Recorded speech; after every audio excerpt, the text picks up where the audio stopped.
하나님의 복된 말씀 같이 찾아오도록 하겠습니다. 사무엘상 2장 12절로 17절.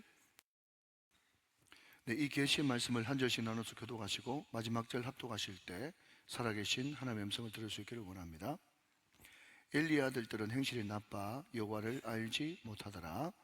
그 제사장들이 백성에게 행하는 관습은 이러하니 곧 어떤 사람이 제사를 드리고 그 고기를 삶을 때에 제사장의 사원이 손에 세 살 갈고리를 가지고 와서 그것으로 냄비에나 솥에나 큰 솥에나 가마에 찔러 넣어 갈고리에 걸려 나오는 것은 제사장이 자기 것으로 가지되 실루에서 그곳에 온 모든 이스라엘 사람에게 이같이 할 뿐 아니라 기름을 태우기 전에도 제사장의 사원이 와서 제사 드리는 사람에게 이르기를 제사장에게 구워드릴 고기를 내라. 그가 내가 삶은 고기를 원하지 아니하고 날 것을 원하신다 하다가 그 사람의 이기를 반드시 먼저 기름을 태운 후에 내 마음에 원한 대로 가지라 하면 그가 말하기를 아니라 지금 내게 내라. 그렇지 아니하면 내가 억지로 빼앗으리라 하였으니 이 소년들의 죄가 여호와 앞에 심히 크면 그들이 여호와의 제사를 멸시함이었더라. 아멘. 자, 우리 옆에 분들과 한번 반갑게 인사하실 때 말씀을 기대합시다 인사하시기 바랍니다. 말씀을 기대합시다. 말씀을 기대합시다. 감사합니다. 오늘 유년부 교사들 또 유년부 친구들이 많이 수련회 갔는데 많이 참석하셔서 대단히 감사를 드립니다. 사무엘서는 한마디로 말하자면 비교다, 그렇게 말씀드렸습니다. 자, 사무엘상은 비교다. 시작. 사무엘상은 비교다. 뭐의 비교인가 하면요, 어릴 적은 사무엘, 어린 사무엘과 엘리의 아들들과의 비교, 그리고 사무엘이 좀 컸을 때는 엘리와 사무엘의 비교, 뒤에는 다윗과 사울, 사울과 다윗의 비교입니다.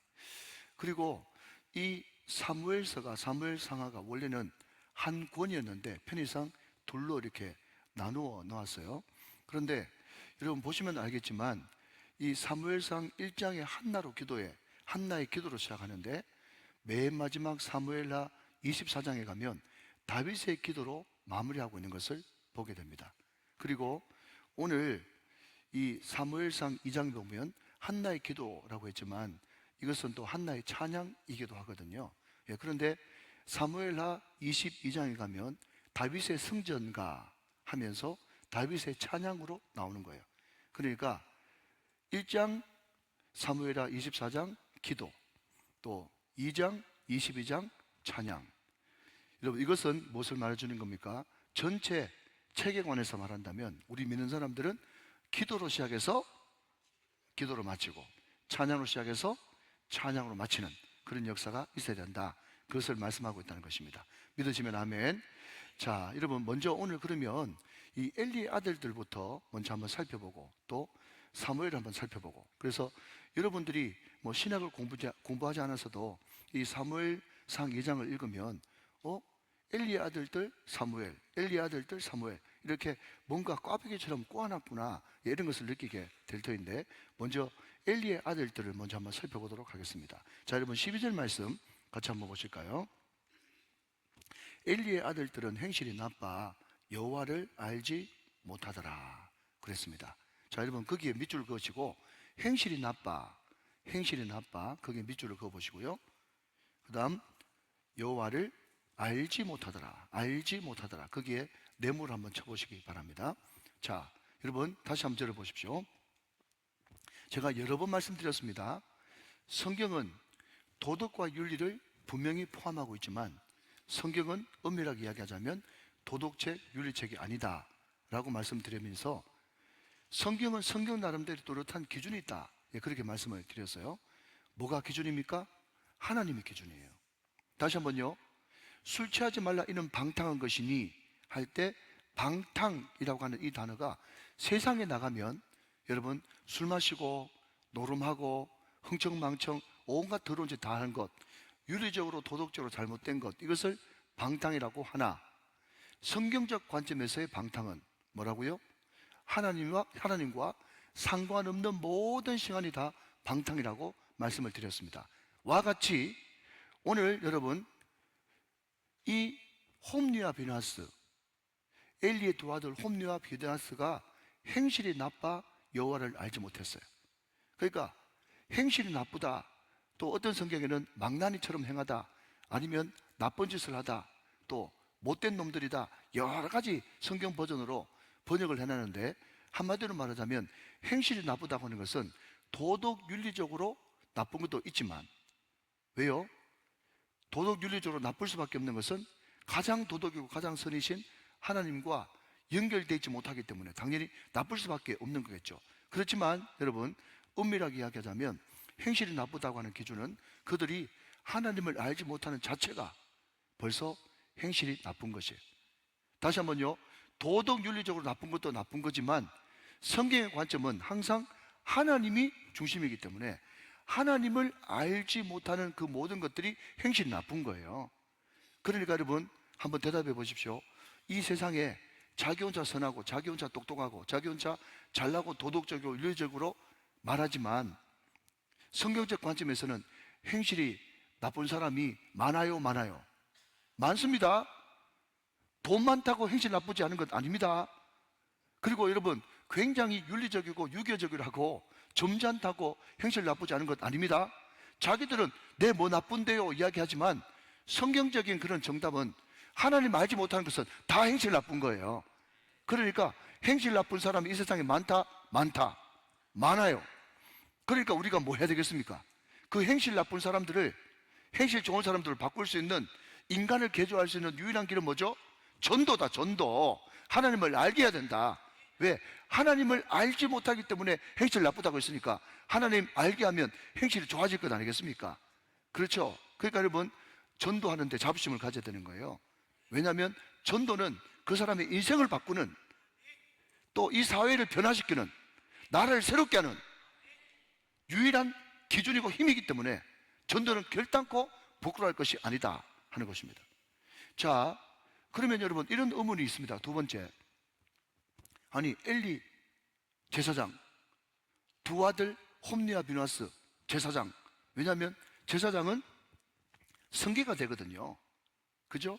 예. 그 뭐라 그럽니까? 요즘에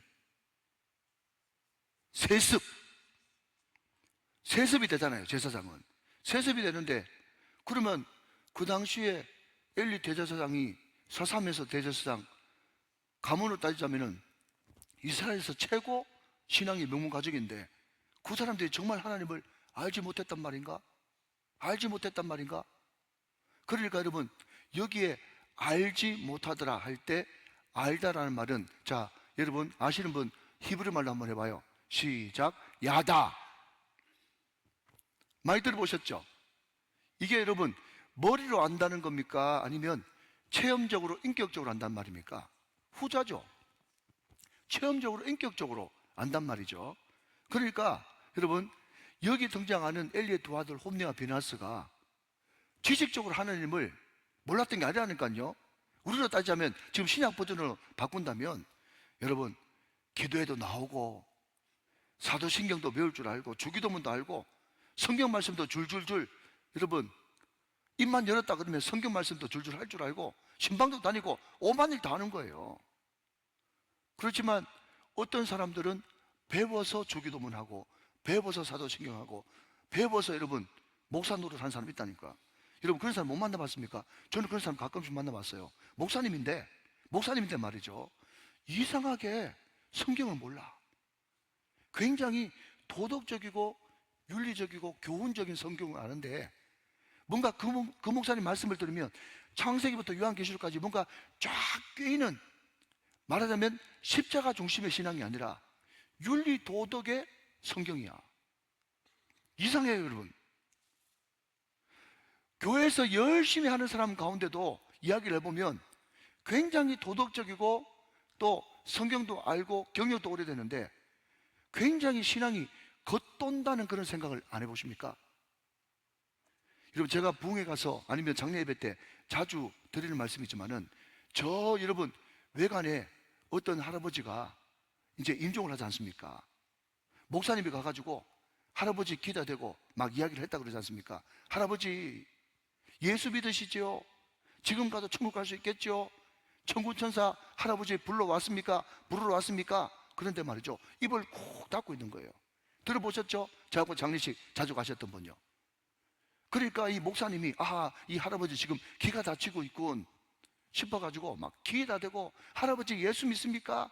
지금 돌아가셔도 천국 가시겠죠? 아무리 과음 지르듯이 과음 질러도 말이죠, 입을 꾹 다물고 있었단 말이죠.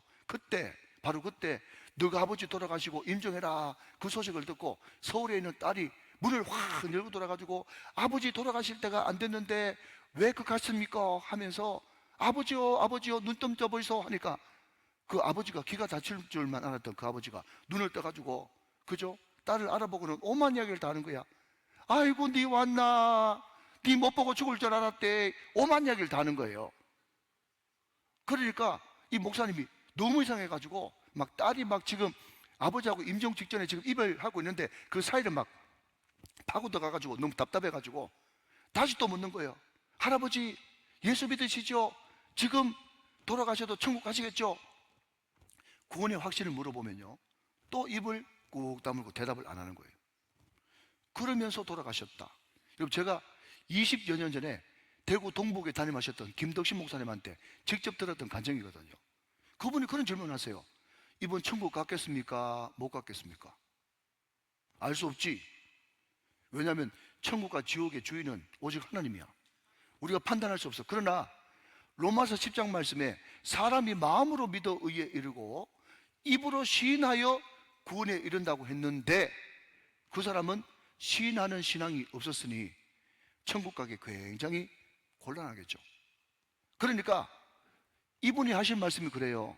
여러분, 유다서에 보면요, 사람이 임종할 때는요 천사도 오고 마귀도 옵니다. 모세의 시체를 앞두고 천사도 오고 마귀도 오는데, 근데 평소 때 여러분 신앙생활 잘하고 하나님과 통해 있고 성령 충만, 은혜 충만한 사람들은 말이죠, 장로님, 권사님, 집사님 지금 돌아가셔도 천국 가시겠죠? 그러면 아멘 아멘 하면서 몸에 힘은 하나도 없는데 그냥 아멘이 절로 나오는 거야. 지금 제가 실명돼서 죄송합니다만은, 제가 부임하고 얼마 안 돼가지고 우리 구영환 집사님 모친 돌아가셨잖아요. 그때 집사님이 염체 불구하고 밤 12시 대가 전화 왔더라고요. 그때 동강병원에서 돌아가셨어요. 제가 밤 12시 넘어가지고 1시 넘어가 신방 갔어요. 권사님이시거든요. 평생 신앙생활 잘하셨던 권사님. 제가 밤 1시 대가 돌아가가지고 여러분 임종이 곧 직전인데 제가 물었어요. 권사님 예수 믿고 천국 가시겠죠? 그렇게 하니까 권사님이 아멘 아멘 하면서 아멘 2번 하더라고요. 그러면서 제가 또 물었어요. 권사님 데리러 천사 오셨습니까? 그렇게 하니까 아멘 아멘 그러시는 거예요. 그렇게 신앙 고백을 확실하게 하고, 여러분 그 고백이 끝나고 나서 임종 예배를 드린 지 20분도 안 돼가지고 소천하셨어요. 우리 교회 지금 열심히 다니시잖아요. 우리 고영 집사님. 다 본 그런 결과지 않습니까? 그러니까 여러분, 우리 몸에 온몸에 힘이 다 빠지고 나면 아멘이 그냥 되는 것이 아니라, 여러분 살아있을 때는 아멘을 배워서 하지만은 돌아가실 때가 다 되면 아멘이, 여러분 성령께서 힘을 주셔야 입이 열리는 줄로 믿으시기 바랍니다. 힘을 주셔야 입이 열린다고요. 그런데 평소 때는 아멘을 잘했는데 그 사람이 택자가 아니고 배워서 아멘 한 사람들은요, 돌아가실 때 힘이 다 빠지고 나면 자기가 아무리 아멘 하고 싶어도 아멘이 안 되는 거예요. 그래서 제가 여러분 다시 오늘 보면 12절 말씀으로 돌아오면 뭐죠? 오늘 엘리의 두 아들 홈리와 비나스가 하나님을 알지 못했더라. 알았다니까요. 성경도 알고 다 알고, 여러분 그때 제사장 정도 되려고 그러면 창세기부터 신명기까지 토라라 그러죠. 모세 오경 정도는 딸딸 외워야 돼요. 외워봐도 안 된다니까요. 여러분 구원은 성령께서 주시는 것인 줄로 믿으시면 아멘 하시기 바랍니다. 성령께서 찾아오셔서 하나님을 진정으로 알게 하시고 구원의 도리를 알게 하시고, 하나님이 은혜 주셔야 하나님을 알 수가 있는 거예요. 근데 이 사람들은 명문 가정에서 태어났지만 늘 제사를 달고 살았지만, 우리를 따지자면 예배를 달고 살았지만, 그러나 그럼에도 불구하고 그 예배의 홍수 가운데 살았지만 하나님을 알지 못하는 불행이 있었단 말이죠. 자, 그렇다면 여러분, 하나님을 안다. 하나님을 안다는 게 도대체 뭘까? 물론 많이 설명할 수 있겠지만, 그러나 그럼에도 불구하고 가장 기초적이면서도 칼빈이 이야기하기를 성경은 성경으로 풀 때 가장 확실하다라고 말했습니다. 자, 여러분 다시 한번요. 성경은 요절로 보지 말고 뭐로 보라? 문맥으로 보라 그랬습니다. 제가 오늘 12절부터 17절까지 읽었습니다만은 원래 한 단계 앞에 가면 1절부터 11절까지가 오늘 본문 전체의 맥락이죠. 자, 여러분 그런 의미에서 자, 여러분 1절 말씀을 한번 보시겠습니다. 1절 말씀. 한나가 기도하여 이르되 내 마음이 여호와로 말미암아 즐거하며 내 뿔이 여호와로 말미암아 높아졌으며 내 입이 내 원수들을 향해서 크게 열렸으니 이는 내가 주의 구원으로 말미암아 기뻐함이니이다 그랬습니다. 자, 여러분 지난 주에 우리가 사무엘상 1장을 하면서 사무엘상에 반복되는 게 많다고 그랬죠. 그죠? 어찌하여 여러분, 우리 신혼부부가 한 분 계시는데 다른 말씀에도 은혜를 받았지만은 어찌하여 이 말씀에 너무 은혜를 받았대요. 예. 남편 쳐다보면서 당신이 근이니까. 예. 말씀을 기억 못 하시는 분들은 얼떨떨 하신데 지금 한나는 속에 천불 나는지도 모르고, 그죠? 이 남편 엘가나 되는 사람은 어찌하여 그러니까 더 천불 나는 거죠. 예. 예. 그 어찌하여가 3번 반복되고 또 뭐가요? 격분, 그죠? 격분이 3번 반복되고 있다. 예, 그렇게 말씀드렸지 않습니까? 와 같이 이 3번 반복은 강조를 의미하는데 오늘 1절 말씀 보면 거기에 여러분 여호와로 말미암아 그 다음 내가 주의 구원으로 말미암아 라는 말이 3번 반복되고 있습니다. 자, 1절 다시 한번 보겠습니다.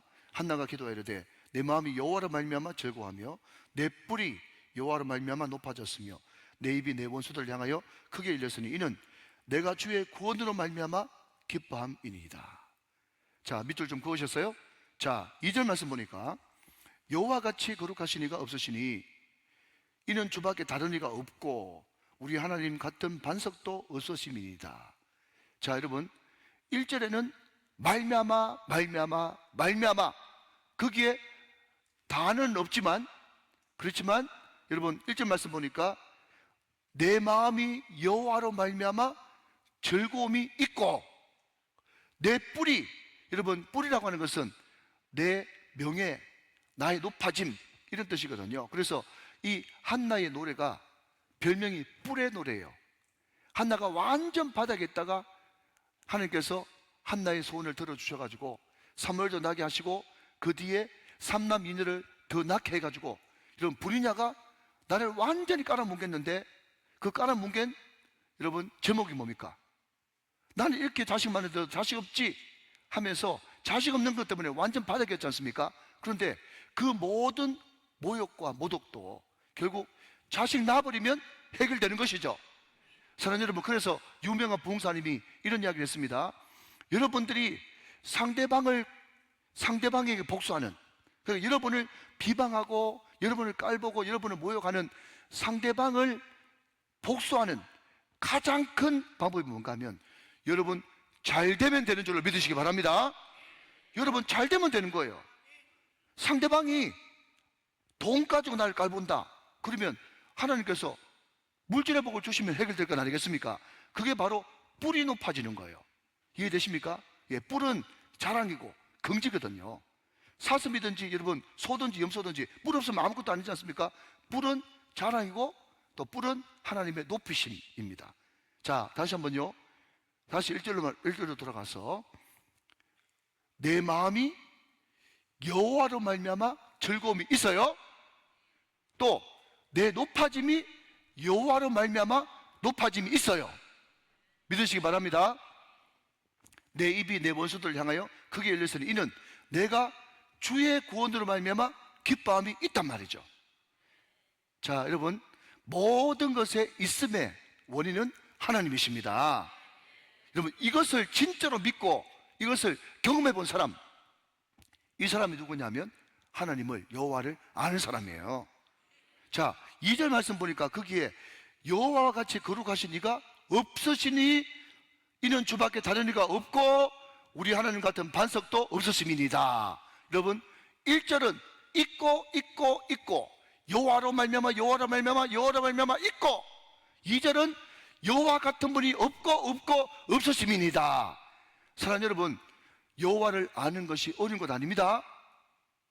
여호와를 아는 것이 뭔데요?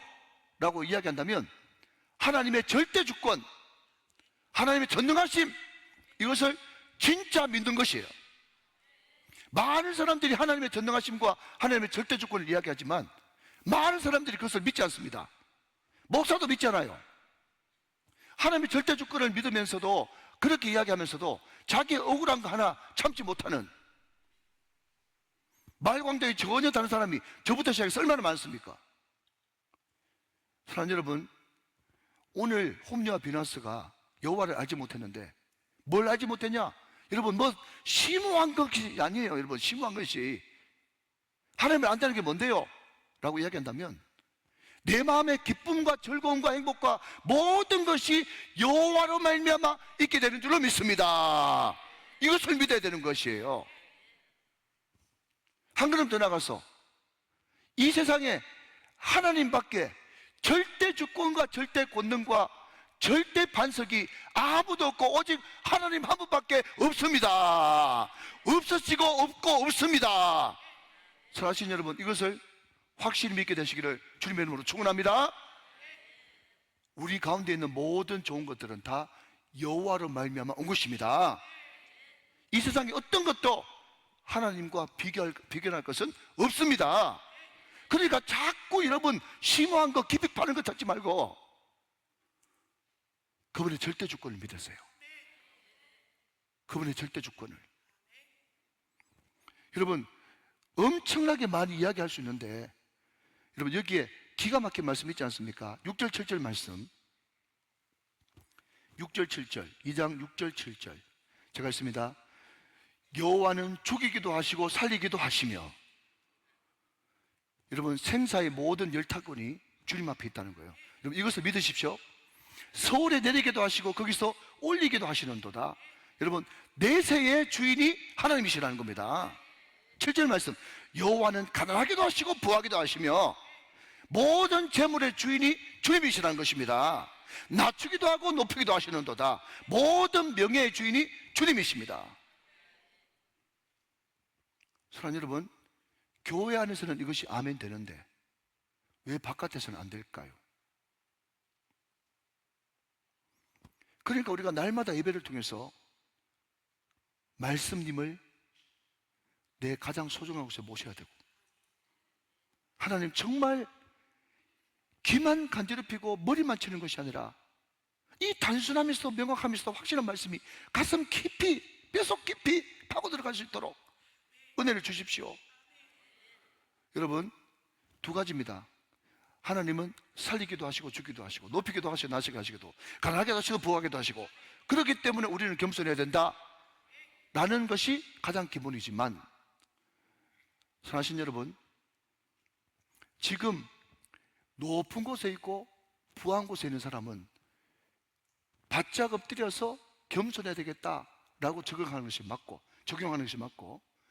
지금 완전 바닥을 치고 있고 어려운 지경에 있는 분이 계시다면 하나님이 한번 높이려고 마음먹으시면 얼마든지 높이실 수 있다, 소망을 가지라는 거예요. 사실 여러분, 하나님이 하려고 마음먹으면 얼마든지 하실 수 있습니다. 그것을 믿으십시오. 여러분, 그것을 진짜 믿는 것이 하나님을 아는 것입니다.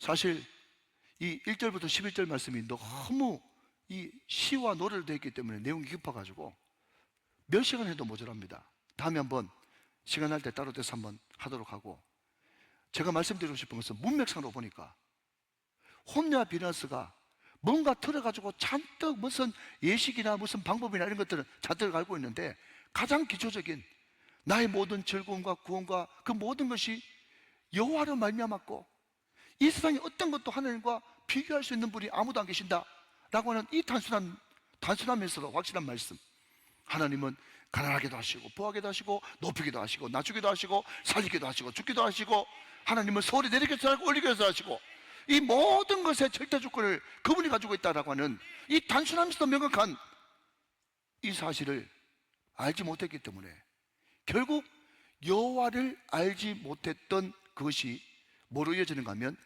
제사에 대한 경멸로 나타나고, 제사에 대한 함부로 대함으로 나타나고, 그 제사를 함부로 드리고 제사를 경멸하니까 어떤 일이 벌어지는가 하면 성전에서 성전 수종드는 여인을 여러분 더럽히는 성적 타락을 가져오게 만들고, 결국 그 성적 타락이 점점 가니까 하나님 말씀도 안 듣고 아버지 말씀도 귀뚱으로 듣지 않는 말씀의 기막힘 현상이 일어나게 되고, 그것 때문에 결국 블레셋과 전투에서 형식밖에 남지 않은 언약궤를 들고, 여러분 하나님 떠난,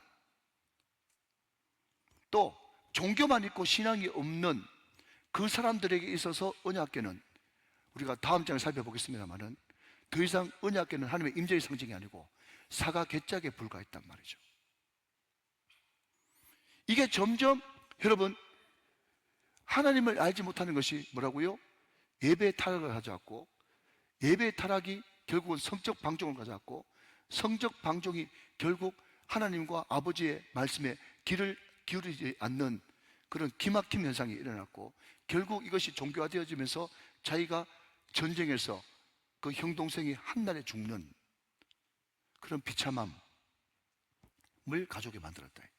가장 여러분 그 뿌리를 가보니까 하나님을 인격적으로 만나지 못했고 하나님을 알지 못하는 것에서부터 그 모든 일이 벌어지고야 말았다라는 사실. 나를 사랑하는 자들이 나의 사랑을 받으며 나를 간절히 찾는 자가 나를 만날 것입니다. 여러분 오늘 성경에도 뭐라고 얘기하는가 하면, 먼저 30절 말씀, 하반절 말씀 한번 보실까요?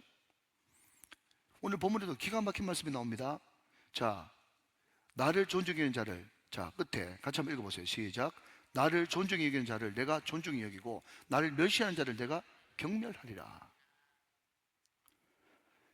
사무엘서에 기가 막힌 말씀들이 많이 등장합니다. 얼마나 말씀이 좋은지 말이죠. 자, 여러분 반면에 엘리와 사무엘, 엘리의 아들들과 사무엘의 비교라고 말씀드렸습니다. 자, 여러분 오늘 보면 18절 말씀 같이 한번 보시겠어요? 18절 말씀. 자, 볼펜 드시고. 사무엘은 어렸을 때에 세마포 에봇을 입고 여호와 앞에서 섬겼더라. 세마포 에봇, 거기에 밑줄 한번 그어보시고요. 여러분 세마포 에봇이 뭔가 하면요, 그냥 특별한 사람에게 입혀주는 옷, 이것도 되지만 그 당시에 세마포 에봇은 누가 입었는가 하면 말씀을 잘 듣고 말씀의 훈련을 잘 받은 사람에게 입혀주는 옷이 세마포 에봇입니다. 그 옷을 지금 사무엘이 입고 하나님 앞에서 그 어두운 시대에 여호와를 섬겼습니다. 그러면서 점점 이제 자라나는 모습을 보게 되는 것이죠. 자, 여러분 이 세마포 에봇하고 같은 개념이 어디 나오는가 하면, 창세기에 보면 야곱이 12아들 가운데 요셉에게 채색 옷을 입혀줬습니다. 채색 옷. 그러니까 많은 사람들이 성경을 잘 모르고, 저도 그랬습니다만은 한때, 야곱이 12아들이 있는데 자기 사랑했던 라헬의 아들 요셉한테만 편애하니까 그런 가족의 끔찍한 일이 벌어졌지 하면서 자꾸 성경을 인간적으로 해석을 한단 말이죠. 그것은 그냥 도입부에 잠시 이야기할 거지 그거 가지고 여러분 끝까지 갈 게 아닙니다. 성경적인 설교는. 그런데 그 채색 옷은 누가 입혀줬는가 하면요, 채색 옷은 그 형제들 가운데, 그 공동체 가운데 가장 말씀의 훈련을 잘 받고 말씀의 교육을 잘 받은 사람한테 특별하게 입혀주는 옷이 채색 옷이고 세마포 에봇이에요. 제가 말씀드리고 싶은 것은 뭔가 하면요, 요셉이 하나님의 그 큰 섭리에 따라 가지고 애굽에 팔려갔습니다. 그 애굽에 팔려가 가지고 열심히 최선을 다해서 가정 총무 일을 하다가 또 정말 큰 한 고비를 맞이했죠. 그게 뭡니까? 보디발의 아내의 유혹이었습니다. 그때 나이가 17살이었어요. 17살. 잘 들어보십시오. 17살이었는데 그 보디발의 아내가 학자들에 의하면 너무너무 예뻤대요. 물론 여러분 애굽의 경호대장의 아내였으니까 얼마나 미모가 출중했겠어요. 제가 말씀드리고 싶은 것은 여러분 그런 인간적인 말이 아니라 그 외로운 요셉이, 인간적으로 외로운 요셉이 그 이쁜 보디발의 아내가 유혹했었을 때 자기 옷을 벗어 던지면서 내가 하나님 앞에서 어떻게 덕지할 수 있겠느냐라고 그 유혹을 뿌리치고 주례명을 쳤습니다. 제가 말씀드리고 싶은 것은 어떻게 그게 가능했겠냐 말이죠. 요셉이 자기 형들한테 팔려온 자기 신세 타령을 하면서 여러분 늘 저녁마다 술로 외로움을 달래고 담배로 외로움을 달래고 세상적인 여러분 요즘으로 따지자면 그냥 비디오나 빌려보고 여러분 그냥 세상으로 흥청망청하면서 살았던 그 요셉이 그런 유혹이 왔었을 때 그 유혹을 피할 수 있었겠냐? 절대로 그렇게 못 된다는 거죠. 이해가 되시면 아멘.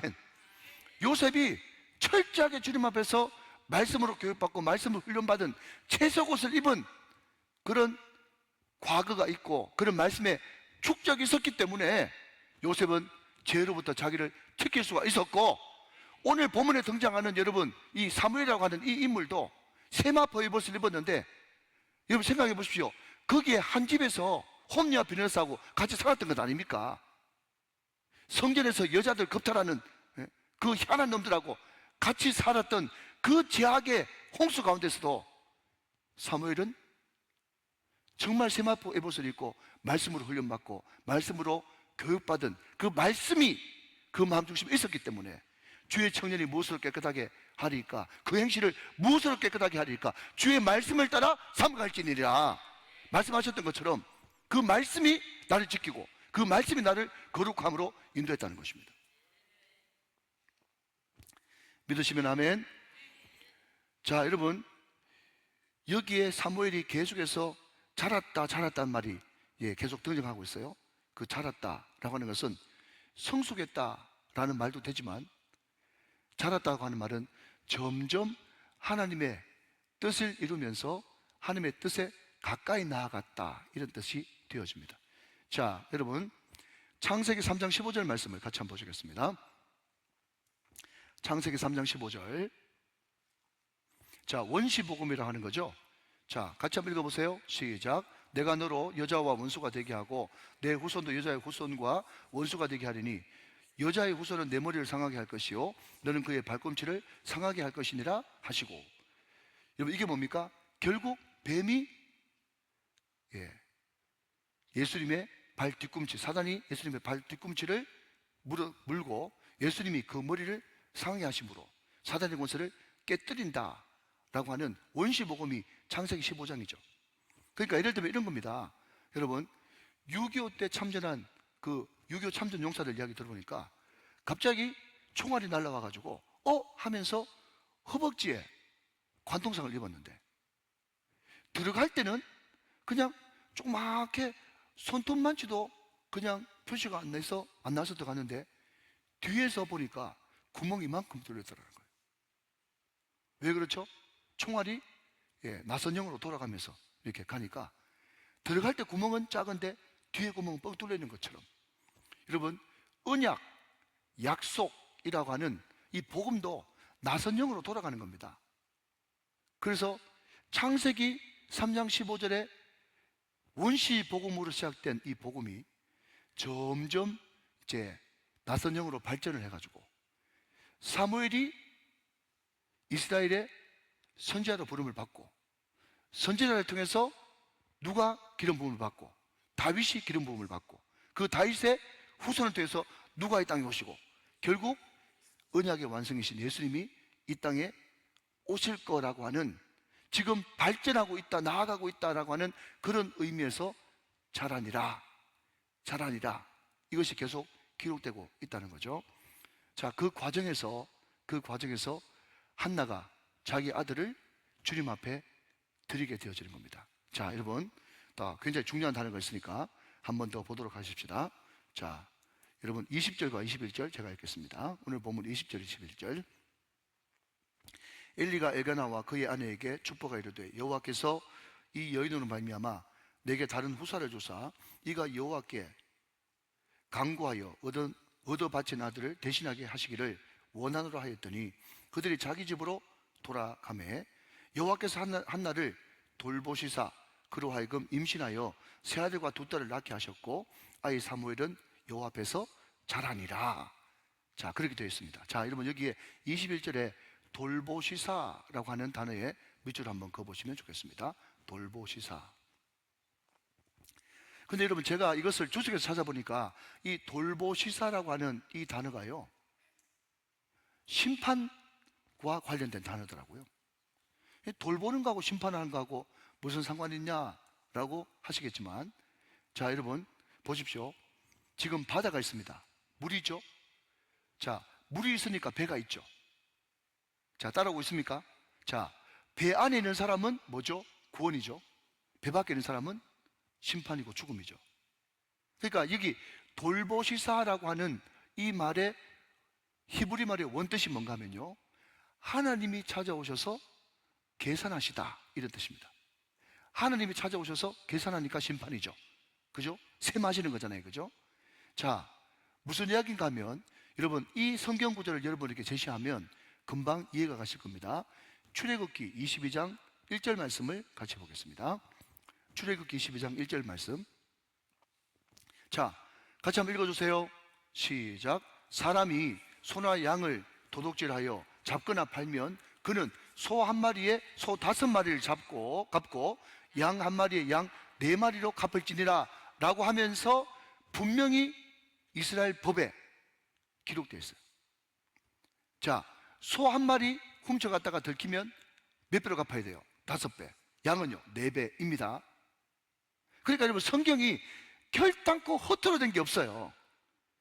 무슨 이야기인가 하면, 지금 사무엘이 났지 않습니까?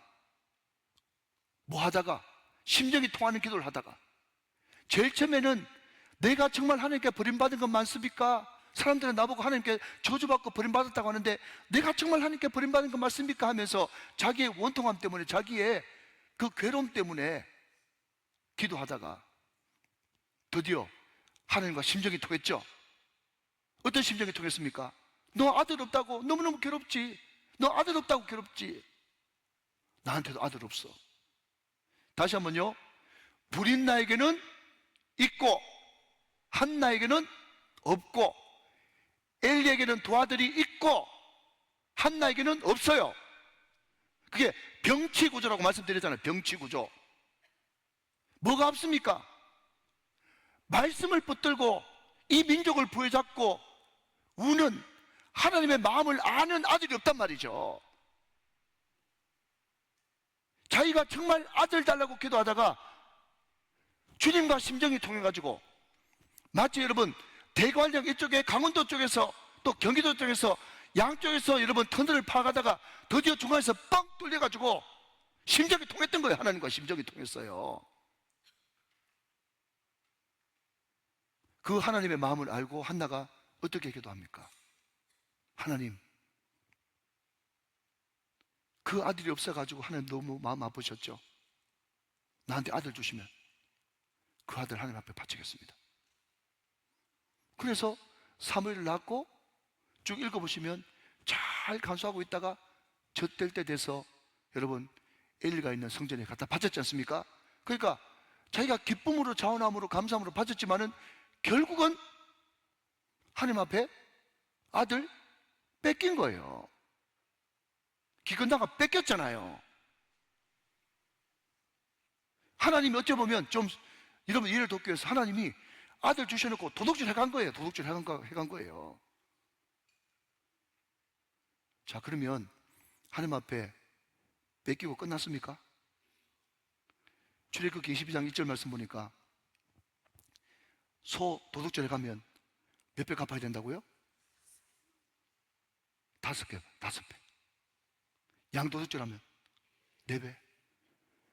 하나님께서 자기 마음과 통하는, 또 하나님의 언약을 이루는 다윗에게 기름 붓는 그 사무엘 데려가시고 오냐 잘 됐다면서 낼름 입 닫고 끝났습니까? 기가 막힌 거예요. 여러분, 이게 그냥 아들 셋 딸 둘 낳았다 이거로 끝나버리면 재미가 하나도 없는데, 출애굽기 22장 1절하고 딱 마주쳐가지고 여러분 성경을 읽으니까 무슨 이런 일이 다 있나 싶은 거예요. 하나님의 말씀은 1.1도 변함이 없는 줄을 믿으시기 바랍니다. 자, 여러분 다시 한번 더 읽어보실까요? 여러분 21절 말씀 같이 한번 읽어보세요. 2장 21절 시작. 여호와께서 한나를 돌보시사 그로 하여금 임신하여 세 아들과 두 딸을 낳게 하셨고 아이 사무엘은 여호와 앞에서 자라니라. 아멘. 여러분, 하나님이 직접 찾아오셔가지고 셈을 하시는데 그 셈은요 절대로 틀림이 없습니다. 절대로 틀림이 없어요. 여러분, 우리 교회 한참 어려울 때 우리 장로님, 집사님, 권사님들 다 자기 집 잡히고 땅 잡히고 이런 분들 많습니다. 우리 중직 중에 한 분은요 좋은 직장 다니는데 그 집 잡히고 흐름한 집에서 살았어.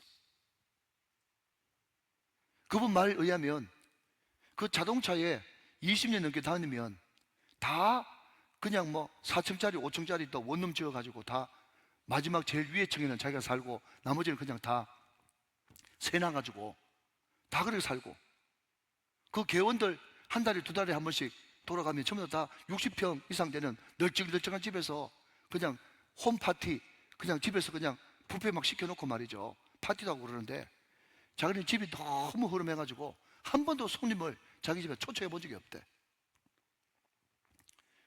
그런데 하나님은 참 대단하시죠.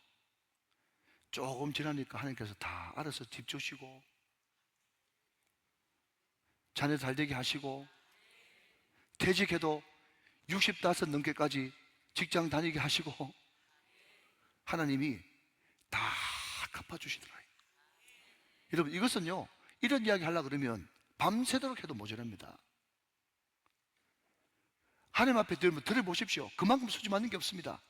하나님 앞에 아무것도 아닌 거 드렸더니 하나님께서 몇 배나 여러분 이자에 복리 이자를 쳐가지고 주시더라고요. 여러분, 저는 그 부분에 대해서는 확실하게 이야기할 수 있습니다. 하나님 앞에 드리는 거 결단코 아깝지 않습니다. 하나님 앞에 드리면 최소한 5배, 10배로 막 주시는 거예요. 오늘 여러분 한나 집에 그런 일이 일어났지 않습니까? 그럼 이게 뭔가 하면 첫 번째로 여호와를 제대로 만나고 제대로 아는 사람들에게 받는 축복이라는 것입니다. 믿으시면 아멘. 근데 반면에 여러분 이제 시간이 다 돼가기 때문에 짧게 하겠습니다. 엘리의 아들들은요 신앙교육의 부재였습니다. 하나님을 알지 못했어요. 야다하지 못했어요. 그러니까 어떤 일이 발생합니까? 여러분 17절 말씀 한번 보세요. 17절 말씀.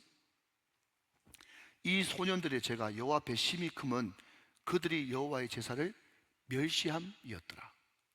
하나님을 알지 못하는 것이 첫 번째 뭐로 나타난다고요? 예배의 소홀, 예배의 소홀로 나타난다는 거예요. 여러분, 우리가 읽지는 않았지만은 그 제사장의 아들들 홈리와 비나스가 말이죠 저질렀던 그 만행에 대해서 쭉 기록하고 있습니다. 그런데 구약의 제사법을 여러분들 얘기를 읽어보시면 그 짐승을 잡아가지고 기름을 하나님 앞에 먼저 드립니다. 기름이라는 것은 그냥 기름 덩어리 이런 뜻이 아니라 가장 좋은 것을 하나님 앞에 먼저 드리고 나머지를 제사장들이 나누어서 먹도록 되어 있어요. 그런데 가장 좋은 기름을 자기가 먼저 취했다는 것, 이것은 무엇을 의미하죠? 자기가 하나님 자리에 올라가는 거예요. 그런데 여러분 너무너무 중요한 단어가 여기 등장하고 있어요.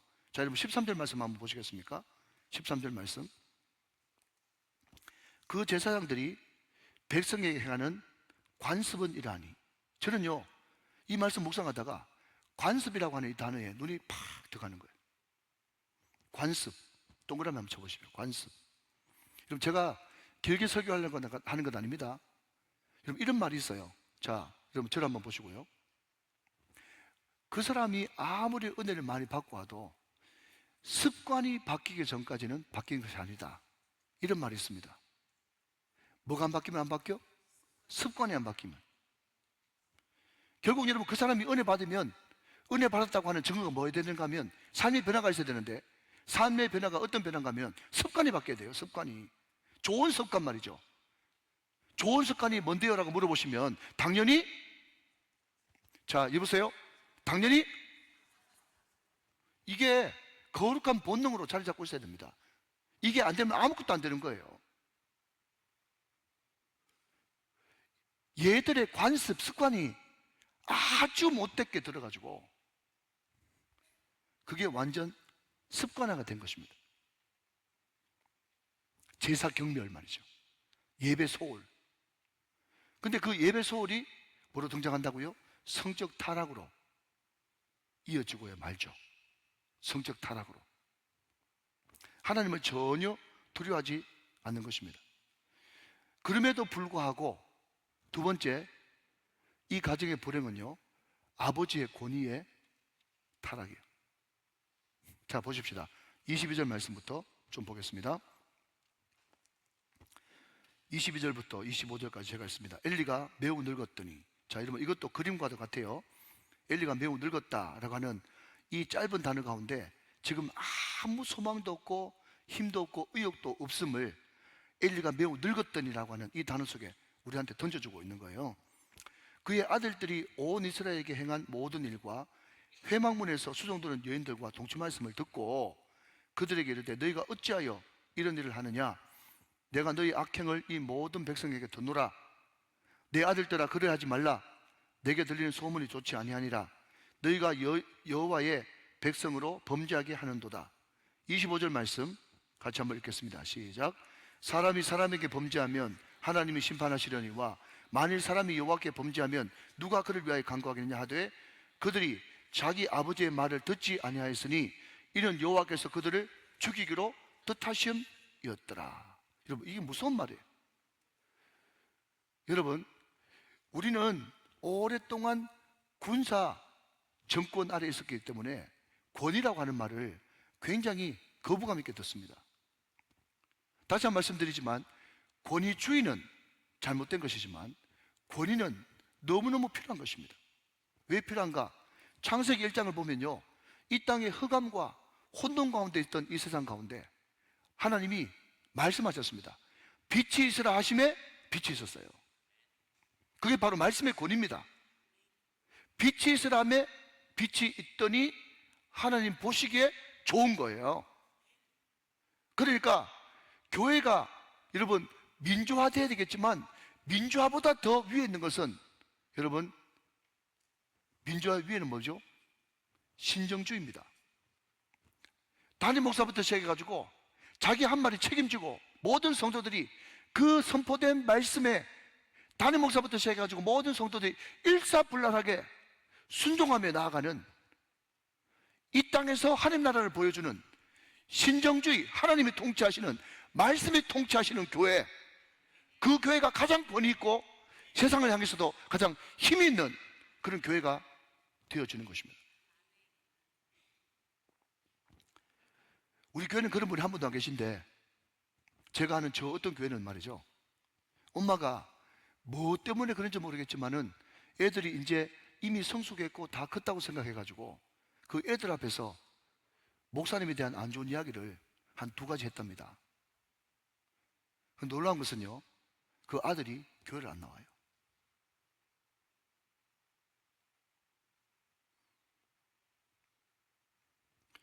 여러분 여기 성경이 없지만은 제가 사무엘상 2장으로 신방을 가보니까 말이죠, 얘들이 왜 아버지 말을 이렇게 안 듣나 봤더니요, 여러분 성경이 없습니다. 근데 제가 그냥 타임머신을 타고 상상의 나래를 펼쳐가지고 이 사무엘상 2장으로 신방을 갔더니 자기 엄마가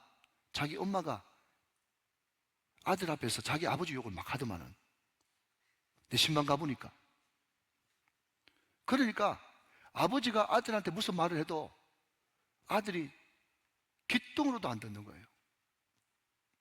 여러분 대단히 죄송합니다만 저희 가정 이야기에서 저는 최소한 교회에서는 몰라도 저희 가정에서는요 우리 애들한테 영웅입니다.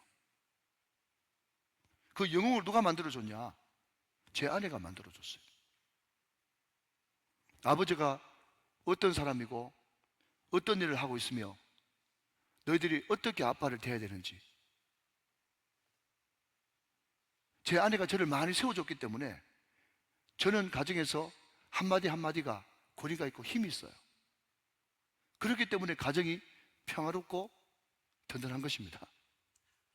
사랑하신 여러분, 서로 존중해줘야 되는 거예요.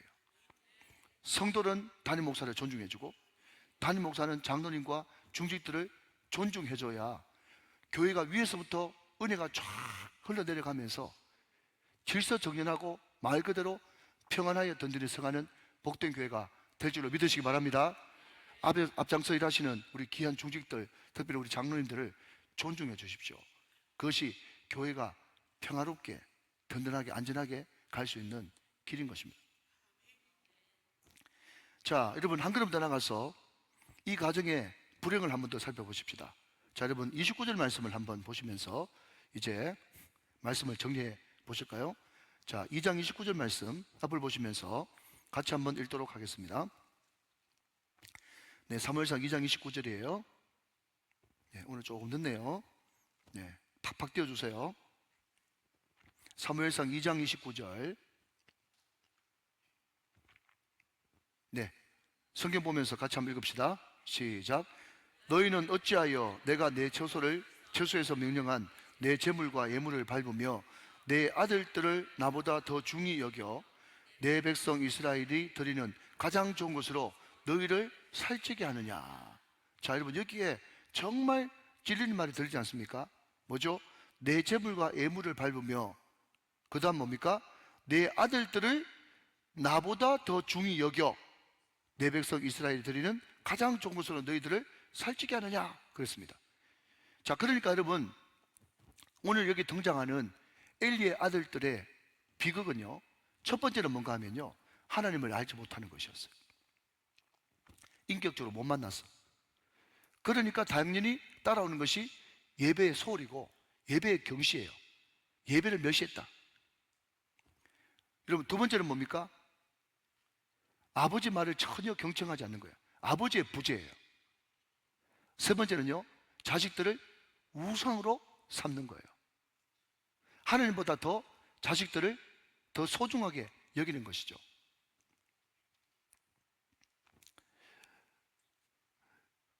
여러분 제가 한 글을 가져왔는데요, 여러분 제가 한번 읽어드리도록 하겠습니다. 한번 들어보시기 바랍니다. 이제 말씀을 정리하겠습니다. 특별 새벽 기도회 특세 전주일에 사랑하는 중3짜리 딸이 이번에는 특세에 꼭 참석하겠다고 합니다. 놀토, 학교를 쉬는 토요일에 깨워서 새벽 예배에 데려가면 예배 시간에 졸던 아이가 이렇게 됐습니다. 자리가 꽉 차서 겨우 2층 복도에 앉아서 예배를 드렸습니다. 그런데 그날 아이가 펑펑 울면서 주님을 만났습니다. 이튿날은 더욱 뜨거운 만남을 처음 했습니다. 그래서 은혜는 억지로 깨워서 받게 하시는 것이 아니라 하나님이 주시는 때가 있음을 알게 되었습니다. 저는 공부 잘해서 장학금을 받고 서울대 가는 것이 하나도 부럽지 않습니다. 이렇게 어떤 엄마가 한 교회에서 특세 때 은혜 받은 것 간증해보라 그러니까 게시판에 올린 글을 제가 다운받은 거예요. 근데 여러분 제가 여러 차례 이야기했지만 항상 말씀을 들을 때도 다각도로 옳게도 보고 거꾸로도 보고 해야 된다고 말씀드렸죠. 그러니까 지금 자기 딸이 은혜 받는 모습을 보면서 아, 은혜 받는 데는 다 때가 있구나 하면서 엄마가 너무너무 기뻐하면서 자기 딸 은혜 받는 걸 보니까 어디 가는 것보다 더 기뻐. 서울대 가는 것보다 자기 딸 은혜 받는 것이 더 기쁘다고 생각하는 그런 마인드를 가진 엄마가 있기 때문에 이 딸이 또 은혜 받지 않았을까 이 생각이 드는 거예요. 그런데 여러분 이것을 거꾸로 해가지고 어떤 사람이 이렇게 기록해놨다고요. 한번 들어보실래요? 네, 게시판에 안 올라왔지만 이렇게 제가 한번 바꿔봤어요. 내 아이 공부 잘해서 서울대만 가준다면 아까 그 아이처럼 특세 때 은혜 받는 것 하나도 부럽지 않습니다. 이렇게 바꿀 수 있겠죠. 그죠? 많은 사람들이 게시판에는 안 올리겠지만 서울대 갈래? 아니면 특세 가서 은혜 받을래? 라고 한다면 한국계 엄마들이, 특별히 고3 엄마들이 어느 걸 더 선택할지 걱정이 태산입니다.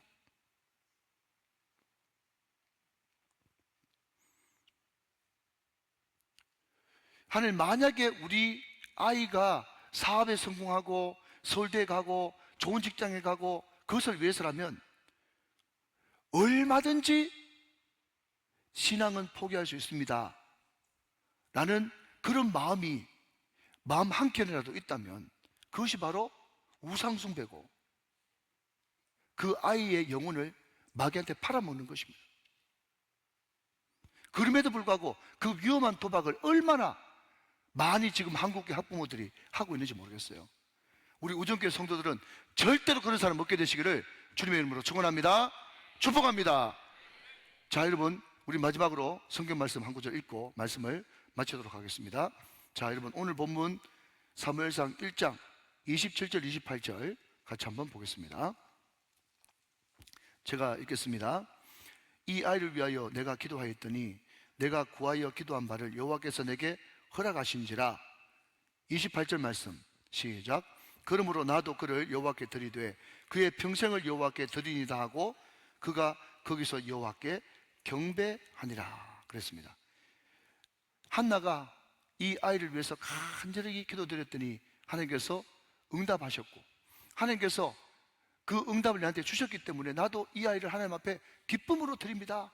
감사함으로 차원에서 기쁨으로 바치라 하시면 드리겠습니다 라는 그런 기도의 응답과 또 응답받은 그 감사를 하나님 앞에 올려드리는 그것이 한나의 영성이었고 한나의 신앙생활이었단 말이죠. 자, 여러분, 마지막입니다. 사무엘상 12장 23절 읽고 말씀을 맺어보도록 하겠습니다. 자, 사무엘상 12장 23절 말씀 잘 하시는 말씀이죠. 자, 마지막으로 같이 한번 읽어보세요. 시작. 나는 너희를 위하여 기도하기를 쉬는 죄를 여호와 앞에 결단코 범하지 아니하고 선하고 의로운 길을 너에게 가르칠 것인즉 그랬습니다. 자, 여러분, 제가 무엇을 말씀드리고 싶은 것입니까? 한나가 사무엘한테 보여줬던 일생의 시청각 교육은